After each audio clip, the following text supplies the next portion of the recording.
इस चैप्टर में सब कुछ ही नया आएगा। This is like a basic new chapter, basic new physics जो आपने आज तक नहीं पढ़ी हुई, ठीक है। इसके कुछ कंपोनेंट्स हैं। पहला तो हम पढ़ेंगे gravitational force and gravitational field strength, ठीक है। इसको हम बोलते हैं एफ जी एंड जी से, ठीक है। ग्रेविटेशनल पोटेंशियल ये फाई होता है, और potential gravitational and potential energy जो कि हमारी होती है जी पी ई, ठीक है। और तीसरा हम पढ़ेंगे सर्कुलर ऑर्बिट्स। अब इसको आसान हल जो तरीका है ना मेमोराइज़ करने का वो इस तरह है कि लाइक अभी आपको समझ आएगी आगे कि मैंने ना इसका एक स्क्वायर याद किया हुआ है इस पूरे चैप्टर का। ये पूरा चैप्टर पता है हम क्या पढ़ेंगे? एफ जी और जी पी ई, ठीक है, फाई, और यहाँ पे आता है जी। और ये सब आपस में ना इंटर कन्वर्टेबल होती हैं। किसी एक में क्यू मल्टीप्लाई हो रहा होता है, किसी में एक आर डिवाइड हो रहा होता है, ठीक है। ये सारी चीज़ें ना ज़्यादा फ़र्क नहीं होता इनमें। इनके फार्मूला याद करने के लिए मैंने ये एक स्क्वायर याद किया हुआ है। इफ़ यू वांट तो मैं आपको पूरा चैप्टर पढ़ाने के बाद ये स्क्वायर फिर बता दूंगा, ठीक है। अच्छा, ये जीपीए के नीचे उसका नाम क्या था? फाइ का, इसको जी। हम बोलते हैं ग्रेविटेशन फाइव। पोटेंशियल। ये हम नीचे जाकर करेंगे, पहले हम फोर्स से स्टार्ट करेंगे, सही है। ठीक है। अच्छा, सबसे पहले तो आ जाओ gravitational force and gravitational field strength which is F G and G. पहले तो हम पढ़ते हैं कि जी की वैल्यू कितनी होती है, 9.81, है ना। जी। लेकिन अब हम देखेंगे कि जी की वैल्यू 9.81 है क्यों, ठीक है। ग्रेविटेशन फील्ड हमने पढ़ा तो है कि it is equals to 9.81, but how is it 9.81, ठीक है। अच्छा, field of force, for example ये अर्थ है, ठीक है, और इसके क्रॉस ये रीजन है। ये पूरी जो ये एरिया होगा ना इसको फील्ड ऑफ फोर्स कहेंगे। फील्ड ऑफ फोर्स पता है क्या होता है? A region of space in which an object experiences the force. अब मैं इस अर्थ के इस पूरे सेंटर तक जहाँ तक मुझे इसकी ग्रेविटेशन फील होती है, वहाँ वहाँ पे अगर मैं जाऊँगा तो मुझे अर्थ की तरफ एक पुल फील हो रहा होगा। याद है आपको ये बात? जी। और ये पुल किस वजह से होगा? ग्रेविटी की वजह से होगा, ग्रेविटेशनल फोर्स की वजह से होगा एक्चुअली। और ये ग्रेविटेशनल फोर्स आपको अर्थ के सेंटर की तरफ खींचेगी। तो ये ग्रेविटेशनल फोर्स आपको क्या प्रोवाइड करी होगी? सेंट्रीपिटल फोर्स, सही होगी। जी। तो ये कहते हैं फील्ड ऑफ फोर्स, बेसिकली इस रीजन को हम फील्ड ऑफ फोर्स कहते हैं, ठीक है।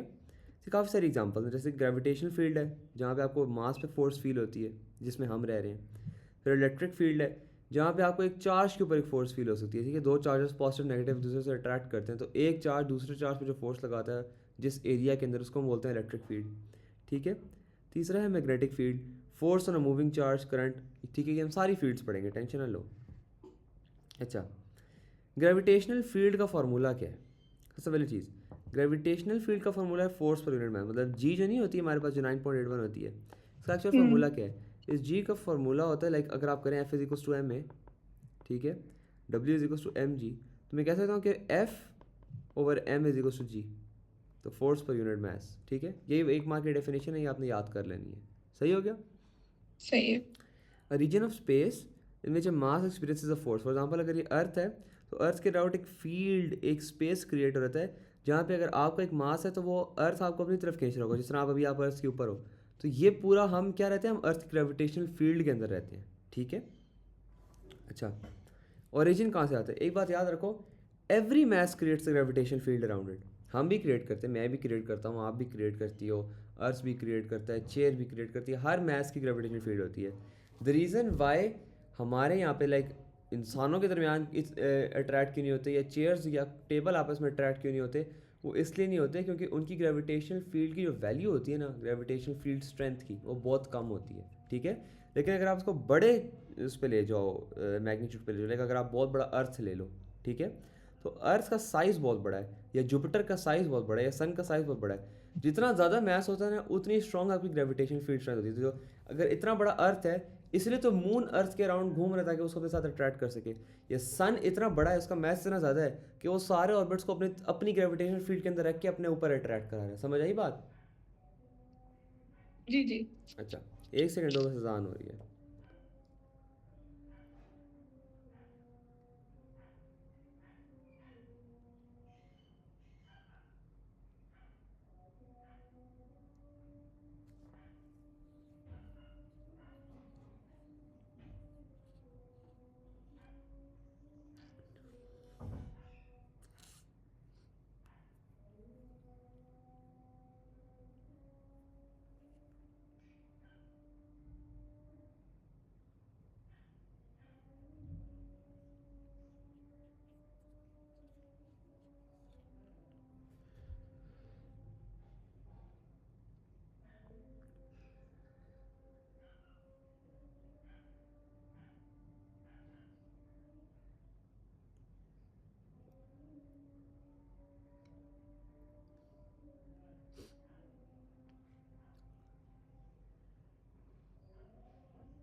हाँ जी। अच्छा, फोर्स क्या होती है? ठीक है, किसी एक रीजन के अंदर एक ऑब्जेक्ट किसी एक और ऑब्जेक्ट के ऊपर क्या लगाएगी? फोर्स अपनी तरफ खींचने के लिए। ठीक है, तो force is exerted on other object that may have a mass. ठीक है, फॉर एग्जाम्पल अर्थ का भी तो मास है ना एक, और अर्थ क्या कर रहा है? हमारे मास के ऊपर फोर्स लगा रहा है अपनी अपने सेंटर की तरफ, ऐसा ही है। तो जी। फोर्स क्या है? जो कि वो किसी और ऑब्जेक्ट के मास पे लगा रहा हो। सही हो गया? और ओके। ग्रेविटेशनल फील्ड के अंदर आपको ये बात याद होनी चाहिए कि force is always attractive. Charges में तो रिपेल भी कर सकते हैं, तो रिपल्सिव भी हो सकती है, लेकिन ग्रेविटेशनल फील्ड के अंदर इट इज़ ऑलवेज अट्रैक्टिव, हमेशा अट्रैक्टिव होती है। ठीक है, for everyday objects gravitational force is too weak and only become significant on the scale very mass. और ये मैंने आपको समझा दिया। ठीक है, कि लाइक हमारा मास छोटा है तो उसके ओवरऑल मैग्नीट्यूड कम होगा, लेकिन अगर प्लैनेट्स पर जो उनका मास बड़ा है तो उस हिसाब से उनकी ग्रेविटेशनल फील्ड भी ज़्यादा होगी। What is a point mass? Point mass एक मास होता है with no size and all mass concentrated in the centre. For example, ये मेरे पास एक बहुत बड़ा प्लेनेट है। ठीक है, हम इसको एज्यूम अगर पॉइंट मास करेंगे तो हम कहेंगे कि इसका खुद कोई साइज़ नहीं है, और इसका सारा का सारा जो मैस है, फॉर एग्जांपल 5000 kg का मैस है ना, वो उसके सेंटर के ऊपर लग रहा होगा। ठीक है, this is basically what a point mass है। समझ आया? जी जी। लाइक वी हाँ कंसिडर हाँ। दिस कि it has no volume, it has no space. ठीक है, कोई जगह नहीं लेता, लेकिन इस सही। पूरे रेडियस के बावजूद ये खाली, बाकी सारा खाली होगा, इसका सारा का सारा मैस यहाँ सेंटर पे होगा। ठीक है, इसको हम पॉइंट मास ओके। बोलते हैं। कैलकुलेशंस के अंदर भी also treat earth as a point mass. असल में है तो नहीं, लेकिन हम ट्रीट करते हैं। ठीक है, सही है। अच्छा, इट्स जस्ट अ कॉन्सेप्ट या model. Real objects are not point masses but can be assumed at point mass under certain conditions. ठीक है, अच्छा, हम किसी एक चीज़ के ऊपर दूसरी चीज़ के ऊपर फोर्स लगाने के लिए हम क्या चीज़ें एज्यूम करते हैं? सबसे पहले, if mass is isolated in space. ठीक है, कि हम जो चीज़ ले रहे हैं वो सबसे पहले स्पेस के अंदर आइसोलेटेड हो। ठीक है, अर्थ नहीं है, सन के साथ रिवॉल्व कर रहा है, लेकिन हम फिर भी एज्यूम करते हैं। ठीक है, if G to G. masses are very small compare to the distance between them, like earth and its moon. ठीक हो गया? And uniform sphere are assume to be point masses. Uniform sphere, जब भी आपके पास, हम अर्थ को, वैसे तो अर्थ एलिप्टिकल है ना, यूँ अर्थ अर्थ वैसे आपका एलिप्टिकल है, लाइक अंडे की शेप का होता है। ठीक है, हम्म। लेकिन हम अर्थ को एज अ सर्कल या स्फीयर एज्यूम कर लें ताकि हम उसको पॉइंट मास ले सकें। ठीक है, सही है। और दूसरा पॉइंट मास तब लेते हैं कि दो चीज़ों के दरमियान उनका ओवरऑल मैस कम हो, उनका डिस्टेंस आपस में बहुत ज़्यादा हो। ठीक है, अच्छा, ग्रेविटेशनल फील्ड जो होती है ना वो पॉइंट मास की, वो रेडियल इन शेप होती है। रेडियल का क्या मतलब है? रेडियल का मतलब ये है कि फॉर एग्जांपल ये देखो, ये एक टस्ट मैस है मेरे पास। ठीक है, और ये इसका अगर लाइक सर्कमफ्रेंस है, पूरा अर्थ है, तो इसकी जो फील्ड होगी ना वो यूँ जा रही होगी। रेडियल बेसिकली मीन सेंटर से जा रही है और डाइवर्ज आउट कर रही है एट इक्वल डिस्टेंसेस। ठीक है, यूँ सही है। रेडियल मतलब यूँ बाहर जाई जा रही है। अब देखो, जितना मैं दूर जाए जा रहा हूँ, आपको एक चीज़ दिखाता हूँ। रेडियल का एक और मतलब ये है कि देखो, शुरू में मतलब ये करीब करीब थी। ठीक है, शुरू में ये करीब करीब थी लाइंस। ठीक हो गया, ये लाइंस करीब थी, लेकिन जितना आप दूर जा रहे हो उतना हम्म। एंगल बढ़ रहा है ना, उतनी दूर दूर होती जा रही है। देखो, शुरू में करीब थी, अब बहुत ज़्यादा दूर हो गई है। This is what radial field is. ठीक है, सही है।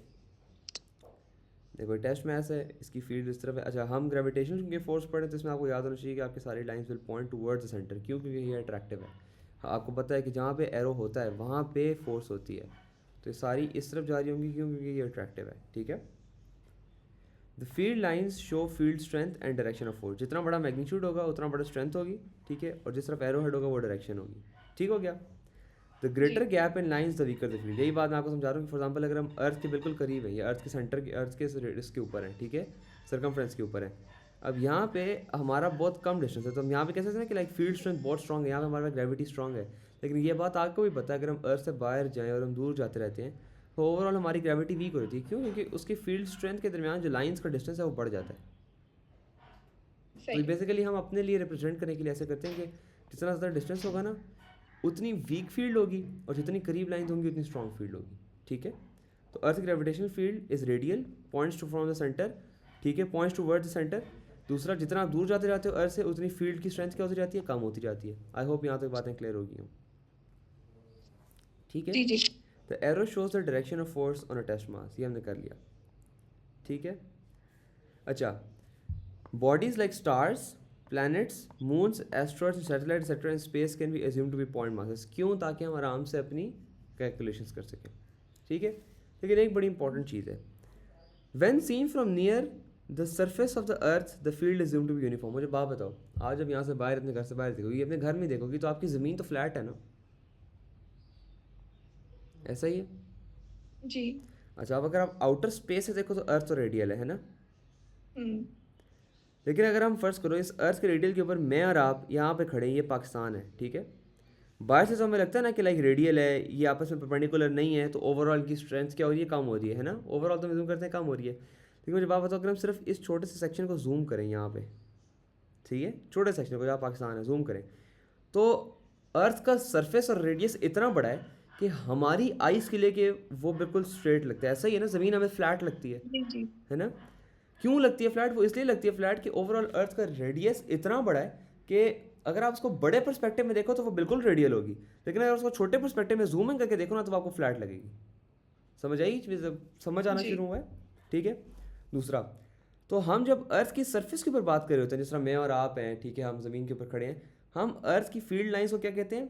पैरेलल हैं। और अर्थ की फील्ड लाइन क्या है? कांस्टेंट है। तो हम इसलिए यहाँ पे जी को 9.81 कांस्टेंट क्यों जूम करते हैं? कि हम समझते हैं कि जो अर्थ की फील्ड और अर्थ के दरमियान में जहाँ पे हम खड़े हैं, वहाँ पे फील्ड क्या है? कांस्टेंट। असल में तो कांस्टेंट नहीं है ना, असल में तो यहाँ से यूँ जा रही है, यूँ जा रही है, यूँ जा रही है, कम हो रही है। लेकिन हमारा रेडियस इतना बड़ा है कि हमें क्योंकि फ्लैट लगता है तो हम उसको कांस्टेंट एज्यूम करते हैं। कांस्टेंट कैसे? देखो, फील्ड लाइंस हमेशा सरफेस से क्या बना रही है? 90 डिग्री बना रही है, ऐसा ही है, जी। 90 डिग्री बना रही है और पैरेलल है। दिस शोज, क्योंकि ये पैरेलल है और 90 डिग्री बना रही है, दिस शोज कि ये फील्ड लाइंस क्या है? पैरेलल है। फील्ड स्ट्रेंथ क्या है? फील्ड स्ट्रेंथ कांस्टेंट है और इक्वल एंड मैग्नीट्यूड है। यहाँ पे भी 9.81, यहाँ पे भी 9.81, यहाँ पे भी 9.81। लेकिन एक्चुअल में अगर आप इसको बड़े एस्पेक्ट देखोगे, like if you are going towards the sun, ये उस बड़े आप मैस ये बड़े किसी मैग्नीट्यूड पे देखोगी, तब आपको ये यहाँ से छोटी लगती जा रही होगी, कम होती जा रही होगी, कम होती जा रही होगी, कम होती जा रही होगी। समझ आई बात? जी। अच्छा, ग्रेविटेशनल फोर्स, ये दो मार्क्स की डेफिनेशन है, ये आपको याद होनी चाहिए, ठीक है। Newton's law of gravitation, Newton ने एक लॉ दिया था कि जो आपके दरमियान, जो हमने बताया ना कि दो बॉडीज़ होती हैं, उनके दरमियान आपस में फोर्स ऑफ अट्रैक्शन होती है, जिस तरह अर्थ और सन के दरमियान है, ठीक है। ये सन इतना बड़ा है, ये अर्थ है, ये इस पर फोर्स लगाता है, ये इस पर फोर्स लगाता है, जिसकी वजह से आपस में क्या चीज़ क्रिएट होती है? ग्रेविटेशनल फोर्स क्रिएट होती है, ठीक है। और यही ग्रेविटेशनल फोर्स मैंने आपको बताया क्या प्रोवाइड करती है? सेंट्रीपिटल फोर्स, जिसकी वजह से ये रिवॉल्व कर रहा है। यहाँ तक बात क्लियर है ना? जी जी। हाँ, तो ये ग्रेविटेशनल लॉ है क्या? Basically any two point masses attract each other with a force that is directly proportional to the product of masses and inversely proportional to the square of their separations। देखो, force is directly proportional to product of the masses, ठीक है, दोनों के masses का product, and inversely proportional to the square of their separations, ठीक है। तो ये आपका फॉर्मूला है फोर्स का, ये अब नया फॉर्मूला याद करना पड़ेगा ग्रेविटेशनल फोर्स का। F is equal to G M M upon X square, ठीक है, या आर स्क्वायर। और ये कब यूज़ होता है? This is for points outside the spheres of the planet system. जैसे मैंने आपको बताया कि यहाँ पे तो कांस्टेंट होती है, तो हम यहाँ पे तो नहीं लगा सकते ना, यहाँ पे तो हमने जी कांस्टेंट रखी हुई है। लेकिन जब बड़े से फेयर पे आ गए, जहाँ पर अर्थ और मून के दरमियान बहुत ज़्यादा डिस्टेंस है, या अर्थ सन के दरमियान बहुत ज़्यादा डिस्टेंस है, तब आप ये फार्मूला लगा सकते हो। सही है ये बात? तो इस फॉर्मूले के लिए दो दो मासेस होने चाहिए। हाँ जी, ये देखो, अब ये है, ठीक है, और ये है। एक बात आपको और बताना चाहिए कि ये एक्शन रिएक्शन के हिसाब से इक्वल फोर्स होगी। क्यों? क्योंकि देखो प्रोडक्ट ऑफ मासेस के बराबर है। फर्स्ट करो इसका मास 300 था और इसका 100 था, ठीक है, मल्टीप्लाई करके आंसर कितना आया? 300,000, ठीक है। तो वो फोर्स के प्रोपोर्शनल है, समझ आई? अगर मैं इसका मैथ 100 कर दूं, ओके। इसका 300 कर दूं, फिर भी बात तो सेम है ना, तो इक्वल जी फोर्सेस होंगी, ठीक है। तो ये न्यूटन थर्ड लॉ के हिसाब से they will be equal in magnitude and opposite in direction, ठीक है। जी। फर्स्ट और ये ऑल्सो इस फॉर्मूले में एक्स किस चीज़ के लिए स्टैंड करता है? बता रहा हूँ, ये देखो, ये एक हमारे पास मास है m, इसको हम अज्यूम कर लेते हैं कि ये अर्थ है, ठीक है। ये छोटा मास है m, इसको हम कह लेते हैं कि ये हमारे पास मून है, ठीक है। अब वो कह रहे हैं इनके दरमियान आपने फोर्स निकाली है, तो आपको पहले तो इसका मास पता होना चाहिए m, फिर इसका मास पता होना चाहिए m, ऐसा ही है। g की वैल्यू कांस्टेंट होती है, ये ग्रेविटेशन कांस्टेंट है। लोगों ने डिफरेंट एक्सपेरिमेंट्स करके इसको कैलकुलेट किया था, इसकी वैल्यू बस होती है 6.67 इंटू 10⁻11। ये बेशक आप ना भी याद करो, आपके डेटा शीट के गिवन होती है, बट कर करके बंदे को याद हो ही जाती है, ठीक है। और एक और जी चीज़, एक्स जो नहीं है, पता है क्या है? अब हमने फोर्स निकालनी है, हमें इसका मास पता है, हमें इसका मास पता है। अब अर्थ और मून एज्यूम करो, इन दोनों के दरमियान जो डिस्टेंस होगा ना, दोनों के दरमियान जो डिस्टेंस होगा, उसको हम कहेंगे एक्स, सही है। फर्स्ट करो, ये मेरा अर्थ है, ये मेरा मून है, इसके दरमियान जो डिस्टेंस होगा ये हमारा होगा एक्स। तो एफ निकालने के लिए हम पता है क्या करेंगे, जी को मल्टीप्लाई करेंगे इसके एम के साथ, फिर इसके एम के साथ, और फिर इसको हम डिवाइड कर देंगे इन दोनों के डिस्टेंस के स्क्वायर के साथ, तो आपको एक्चुअल फोर्स ओके। मिलेगी, G M M upon X square. समझ आई बात? जी जी। अच्छा, जी क्या यूनिवर्सल ग्रेविटेशनल कांस्टेंट है, इसकी वैल्यू 6.7 - 11 होती है, ये आपको याद बेशक ना भी हो तो मसला कोई नहीं है। देखो वही न्यूटन थर्ड लॉ आ गया, both masses even if unequal will exert equal forces equal and opposite force on each other. कैसे? वही मैं आपको बात बता रहा हूँ कि प्रोडक्ट के बराबर है ना, जब भी किसी चीज़ का प्रोडक्ट से डायरेक्ट रिलेशन हो तो वो इक्वल एंड ऑपोजिट फोर्सेस लगाती है। सही है? ओके। अच्छा ये देखो, दूसरा ये है कि F is inversely proportional to X square. ऐसा ही है। अब देखो जितनी मैं चीज़ अभी F inversely proportional to X square है, जितना मैं एक्स ज़्यादा कर देता हूँ, लाइक मैं इन दोनों को और दूर लेकर जाता हूँ, तो मेरे फोर्स पे क्या फ़र्क पड़ रहा है? कम हो रही है। कम हो रही है, शाबाश। तो जितना ज़्यादा डिस्टेंस होगा उतनी कम फोर्स होगी, इसलिए जब आप अर्थ से बहुत ज़्यादा दूर जाती जाती हो तो आपको ग्रेविटी आपके ऊपर अर्थ की फोर्स कम लगना शुरू हो जाती है। ऐसा ही है। अब अर्थ जी जुपिटर के ऊपर कम फोर्स लगाएगा, लेकिन अर्थ मून के ऊपर लगाता है। ऐसा ही है ना? जी। अच्छा, जी एक और चीज़, जितना ज़्यादा मैं मैथ बढ़ाता जाऊँगा उतनी ज़्यादा मेरी फोर्स क्या होती जाएगी, ज़्यादा। तो इसीलिए अब मैंने आपको बताया कि लाइक अर्थ बहुत बड़ा है, उसका मैथ बहुत बड़ा है, इसलिए उसकी ग्रेविटेशन फील्ड हमें फील होती है। अब हमारी कुर्सी है जिस पर टेबल के ऊपर बैठे हैं, उसका मैथ बहुत छोटा है, तो इसलिए उसकी ग्रेविटेशन फील्ड हमें फील नहीं हो सकती। सही हो गया? जी। जी और ये जो F is inversely proportional to X square है ना, ये वाला, इसको हम बोलते हैं इन्वर्स स्क्वायर लॉ। इसका ग्राफ कुछ यूं करके बताइए, आपको दिखाएंगे नीचे, ठीक है? Okay. Examples of inverse square law देखो, two masses exert a force of 100 newton on each other when they are 20 metre apart. यहाँ तक बात क्लियर है? जी जी। ठीक है, ये मास है, ये मास है, एक दूसरे के ऊपर 100 न्यूटन लगाते हैं when they are 20 metres apart. What force would they exert on each other if their distance is 40 metres. तो कैसे करेंगे, F1 upon F2 is equal to, अब इन्वर्सली प्रोपोर्शनल है तो उल्टा कर दो, x2 अपॉन x1 का होल स्क्वायर। यहाँ तक बात समझ आई? मेरी उल्टा कैसे हुआ? देखो inversely f is inversely proportional to X square, ठीक है? जी। अगर फॉर एग्जांपल मैं कहता v is equal to I R, तो ये तो डायरेक्टली प्रोपोर्शनल है ना। अगर मेरे पास i कांस्टेंट है तो मैं कह सकता हूँ v1 upon v2 is equal to r1 upon r2। ये हम करते आए हैं इसके अंदर, ठीक है? हाँ लेकिन अगर सही है। इन्वर्सली प्रोपोर्शनल है तो मैं ऐसे करूँगा ना, f1 upon f2 is equal to x2 upon x1 का होल स्क्वायर। ओके ओके सही सही। सही है? तो अब जी देखो जी। मेरे पास पहले फोर्स थी 100 न्यूटन और डिस्टेंस कितना था 20। अब मैंने 40 मीटर्स पे निकालना, तो मैं ऐसे करूँगा, देखो नई फोर्स निकाली है ना, तो ये मेरे पास F1 हो गई 100 अपॉन F2। अब मेरा पहले डिस्टेंस 2 आएगा 40 अपॉन 20 का होल स्क्वायर, तो इस तरह मैं फोर्स 2 निकाल सकता हूँ। समझ आई बात? सही है। इसी तरह यहाँ पे आप 60 पुट कर दो, फिर आप यहाँ पे 80 पुट कर दो, तो आप निकालती जा सकती है, ठीक है? अच्छा, ये हमारा वो हो गया। अच्छा, ग्रेविटेशनल फील्ड स्ट्रेंथ। अब आई जी, फील्ड स्ट्रेंथ भी एक चीज़ होती है, ठीक है? हमने अभी हमने क्या पढ़ लिया, एफ जी पढ़ लिया। अब हम पढ़ेंगे जी। अब मैं आपको ऐसा ऐसा अपना वो जो मैंने ग्राफ है शुरू में बना के दिखाया था, मैं आपको समझाता जाऊँगा वो बनता कैसे। देखो एफ जी यहाँ पे था, हमने पढ़ा। Now imagine the next thing is G, ठीक है? और इनके दरमियान अभी हम सबसे पहले इंटर कन्वर्टेबल चीज़ करेंगे, ठीक है? फिर जी पी ई और फाई हम बाद में करेंगे। सही हो गया? सही है। अच्छा, इसकी जो हम जी पढ़ते हैं 9.81, उसकी एक्चुअल डेफिनेशन क्या है? It is defined as a gravitational force exerted per unit mass at a point, ठीक है? ये बात हमें पता है। G is to F over M, मैंने आपको करके भी दिखा दी। देखो एफ इज टू एम में है और W is to M G है, तो हम एफ को डब्ल्यू ज्यूम कर सकते हैं, तो F is to M G, F upon M is to G. यहाँ तक बात क्लियर है? जी जी। ठीक है, लेकिन आप मुझे बात बताओ, इट इज़ कैसे डिफाइंड? ये भी 1 मार्क की डेफिनेशन है, याद कर लेना, आ जाती है, ठीक है? जी इज सही है। Defined as force per unit mass, ऐसा ही है? अब ग्रेविटेशनल फोर्स क्या थी ऊपर? It was G M M upon X square upon M, ऐसा ही है? जी तो मैं इस एम को इस एम से काट सकता हूँ ना। जी। जी तो मेरे पास जी क्या, G is equal to G M upon X square. समझ आई बात? देखो कैसे फार्मूलाज निकलते जा रहे हैं। तो जो मैंने जी। टेबल बनाया था, देखो F G interconvertible with G, कैसे? ये देखो, this is G M M upon X square and this is G M upon X square. इसके और इसमें कितना फ़र्क है? एम का।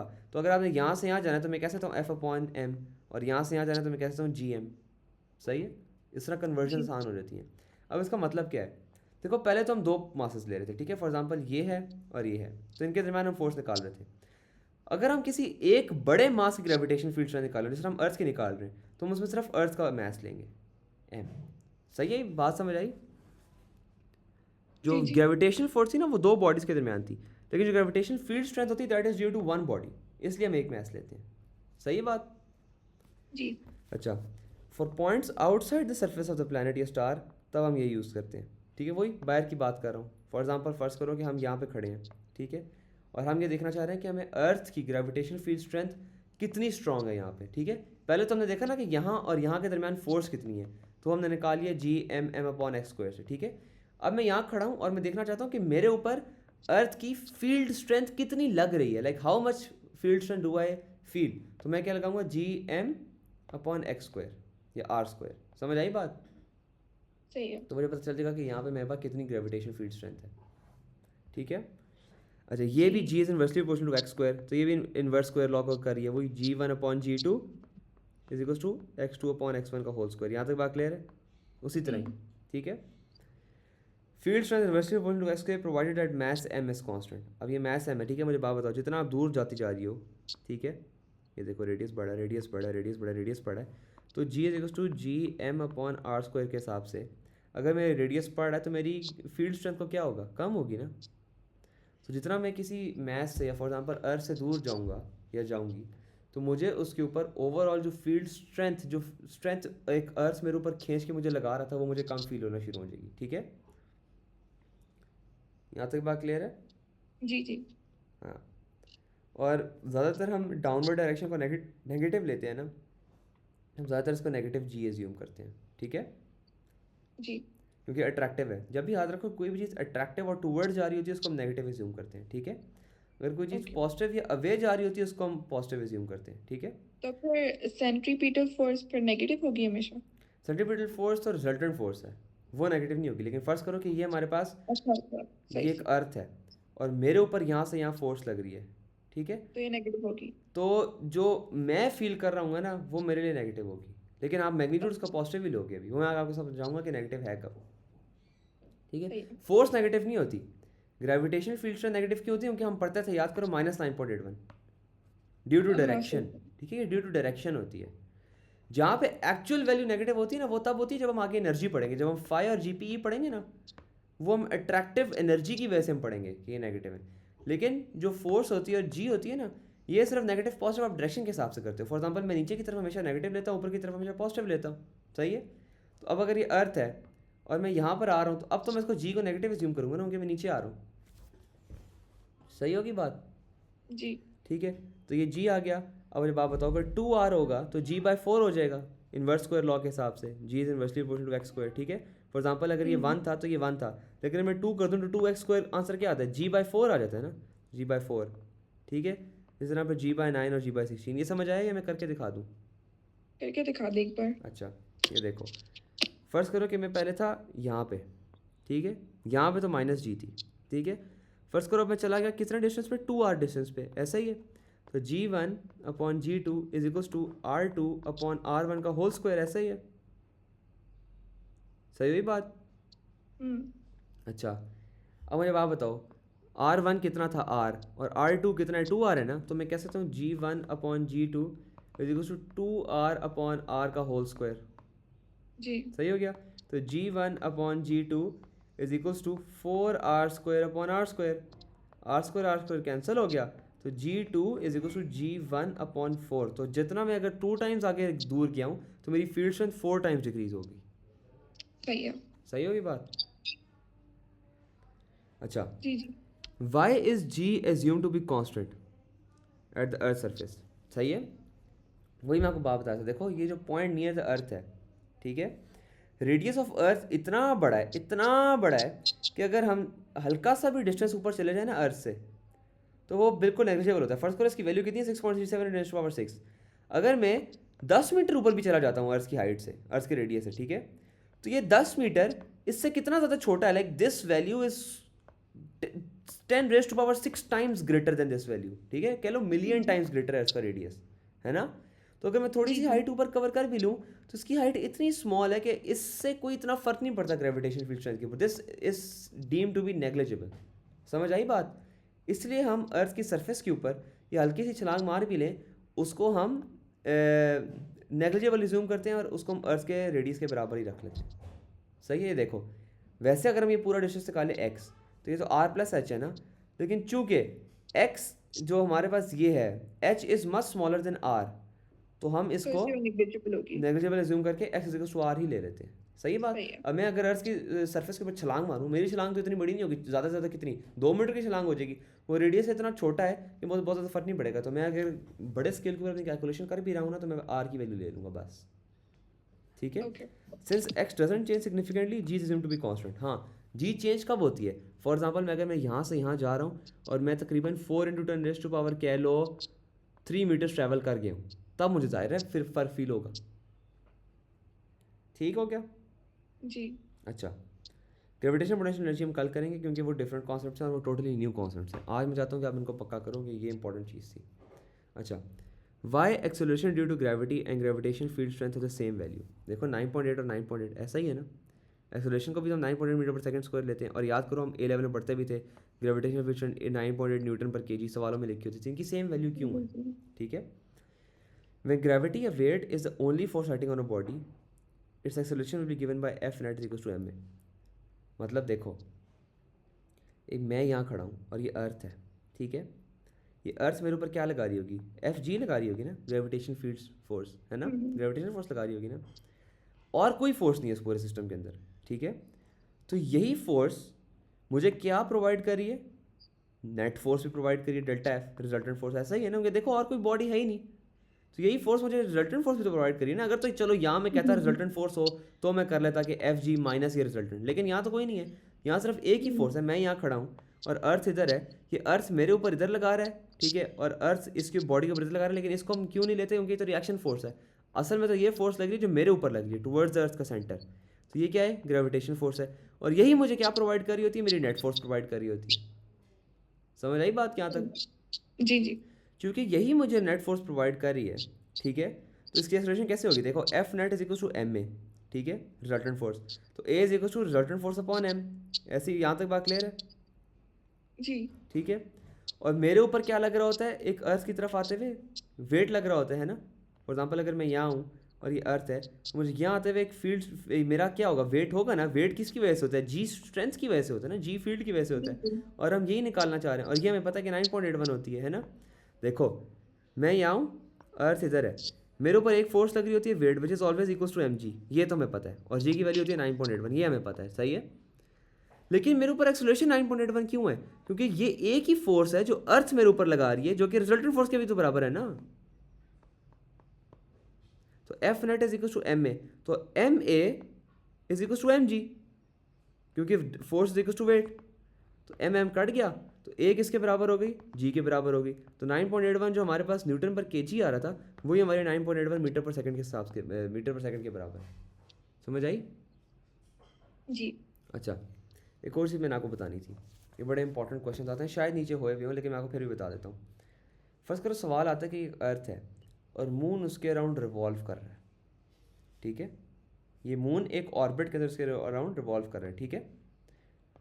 अच्छा, इन दोनों के दरमियान जो फोर्स लग रही है, gravitation force, that is equal to 100 newton, ठीक है। ठीक है। Find time of this period, ठीक है, इस पीरियड का टाइम निकालना है। मुझे बात बताओ, अगर ये ऑर्बिट मूव कर रहा है तो यहाँ क्या है? अब ये गौर से देखो, क्या ये सर्कुलर ऑर्बिट नहीं बन गया?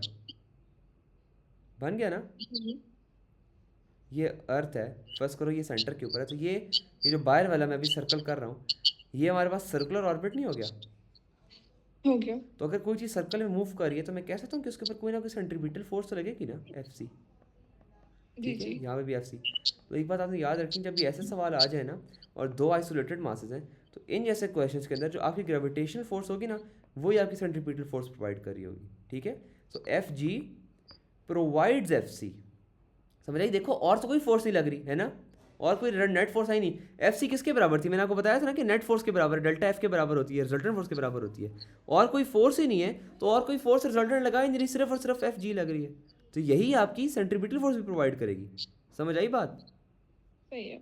जब यही प्रोवाइड करेगी तो हम ये कह सकते हैं G M M upon R square is equal to M R omega square. सही है। सही है। समझ आई बात? अब कैसे ये डिराइव हुआ? फिर एम एम से कट जाएगा, G M upon R square is equal to M 2 pi upon T का होल स्क्वायर। सही हो गई बात? इस तरह आप टाइम पीरियड निकाल सकती हो। तो ये चीज़ है ना, इसकी डेरिवेशन बहुत ज़्यादा आएगी इस पूरे चैप्टर में, तुम कह लो 80% ये चीज़ है, तो ये सही ज़रूर है। करना है, ठीक है। और इसके डिफरेंट फार्मूलाज आपको आने चाहिए कि वेलोसिटी का क्या फार्मूला है, इसके अलावा टाइम का कैसे निकालना है, ठीक है। वो मैं आगे डेरिवेशंस कराऊंगा, मैं आराम आराम से करूँगा, लेकिन वो बाद में बंदे को कर करके याद हो जाती है। सही हो गया। जी इंशाल्लाह इसको यहीं से आगे कल कंटिन्यू करेंगे, फिर कल इसको चैप्टर ख़त्म कर देंगे। और मैं वो भेज रहा हूँ, क्या कहते हैं, टॉपिकल्स भेज रहा हूँ, ठीक है। सही है। चलो, कोई चीज़ पूछनी हो तो पूछ लेना। इसके नोट्स भी भेजिएगा ना आप ये जी वाले। जी भेज देता हूँ, ठीक है। सही।